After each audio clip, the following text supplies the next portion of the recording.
Hello welcome back.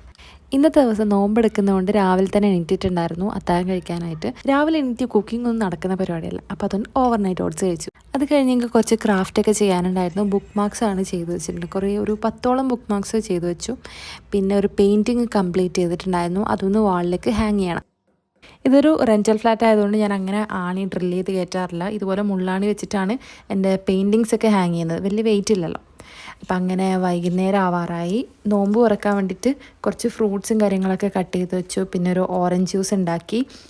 ഞാൻ ലൈഫിൽ 2ാമത്തെ വർഷമാണ് കേട്ടോ ഇങ്ങനെ നോമ്പ് എടുക്കുന്നത്. ഇപ്രാവശ്യത്തെ ഒരു 10 ഡേയ്സ് എങ്കിലും കംപ്ലീറ്റ് ചെയ്യണമെന്നാണ് ആഗ്രഹം. ഇവിടെ ഒരു 6:20-25 ആ ഒരു സമയമൊക്കെ ആകുമ്പോഴത്തേക്കാണ് നോമ്പ് തുറക്കേണ്ട ടൈം ആവുക. അങ്ങനെ കുറച്ച് ഓറഞ്ച് ജ്യൂസ് റെഡിയാക്കി വെച്ചു. എനിക്ക് നോമ്പ് തുറക്കുമ്പോൾ കഴിക്കാൻ ഭയങ്കര ഇഷ്ടമുള്ളത് വാട്ടർ മെലൺസ് ആണ് കേട്ടോ. അപ്പോൾ അത് ഞാൻ എന്തായാലും നോമ്പ് തുറക്കുന്ന സമയത്ത് എടുക്കാറുണ്ട്. പിന്നെ കുറച്ച് കുക്കുംബർ, പിന്നെ കുറച്ച് പേരൊക്കെ എടുത്തിട്ടുണ്ട്, പിന്നെ ഒരു ഈത്തപ്പഴം.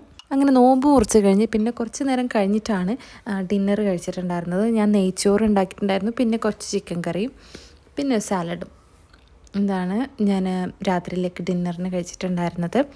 അങ്ങനെ കുറച്ച് നേരം സമാധാനത്തിലിരുന്നിട്ട് ഫുഡ് കഴിച്ചു കഴിഞ്ഞിട്ട് പിന്നെ നമ്മൾ മെല്ലെ ഒന്ന് പുറത്തോട്ട് ഇറങ്ങും. ഫ്രണ്ട്സൊക്കെ വരും. പിന്നെ ഒരു ചായ കുടിയൊക്കെ കഴിഞ്ഞിട്ട് പിന്നെയാണ് തിരിച്ച് റൂമിലേക്ക് കയറുക. ഇപ്പോൾ കുറച്ച് ദിവസമായിട്ട് നമ്മൾ സ്ഥിരമായിട്ട് പോകുന്നൊരു സ്ഥലമാണിത്. നല്ല ബദാം മിൽക്ക് കിട്ടുന്നൊരു കട. അപ്പോൾ നമ്മൾ അവിടെ നിന്ന് ഇപ്പോൾ സ്ഥിരമായിട്ട് രാത്രി ആകുമ്പോഴത്തേക്ക് ഇറങ്ങും ഈ ഒരു ബദാം മിൽക്ക് കുടിക്കാൻ വേണ്ടിയിട്ട്.